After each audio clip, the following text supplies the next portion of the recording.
You all have enough to drink? I couldn't believe it when they bring me down and it's 11 o'clock in the morning. I got to bed on my body clock at 4 a.m. Plane was late coming in from New York. And they're serving booze out there at 11 o'clock in the morning. That's good. That's good. Anybody, I will not be offended if anybody decides to take some time out and head back and get refreshed with another adult beverage. This is really exciting for me to be here. Thanks very much for having me out here. This is, if I can start off by saying, a natural addition to what I do. I, so much when I was in Sacramento, enjoyed getting out and meeting people because you never do see people if you just sit behind a microphone all day in a little room. And I think that in talk radio, when you try to relate to people, entertain them, as I try to do, and I apologize for this topic. I hope it doesn't bother you for the course of the hour.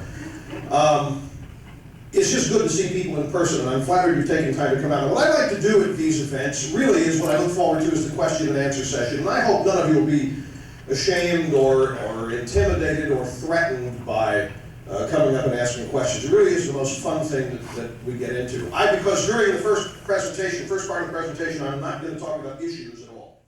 Now, what I like to do first is tell you how I go about doing what I do and why I do it that way. Last night, driving here from the airport in Santa Barbara, I was asked the question, do you believe everything you say? Well, the answer is that's for you to figure out. I'm not here to, on the air, explain everything I mean or justify it. That's the whole point. But when I get into meetings like this, I do like to take time out and explain to you how I go about it, let you in on the inside.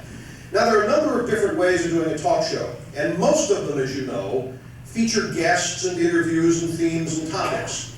And I decided when I got to Sacramento, because there were 4 talk shows in that town, mine was to be one of them, all 4 of them were doing the same thing. They were interviewing the same guests, a sewage director, or the director of Parks and Recreation wanting to know what the leave conditions were going to be in downtown Park in 1992. Other exciting things like that. I got there October 15th, 1984, nobody was talking about the presidential election. And national politics, as many of you know, happens to be one of my passions. So I said, all right, they're doing guests, and they're doing dull, boring guests. And nobody is, as a host, is trying to stand out and be a personality. And I'm not a background person, I'm a foreground person. And besides, I'm very serious about my career. I don't want to turn my career and its chances for success over to a parade of guests who don't care about my career. Especially when there are a bunch of other people doing that themselves already. So, I decided that I would do an open line show every day that did not have a topic, that did not have a theme every day, and I did this for marketing and programming reasons. If, for example, a promo says, today we're going to discuss the mating habits of the Australian rabbit bat, if you don't care, you won't listen.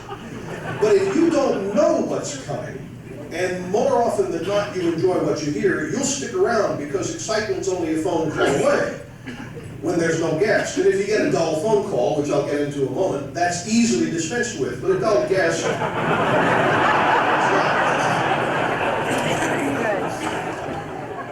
not. Now, again, folks, thanks very much. I've enjoyed this immensely. You've been great.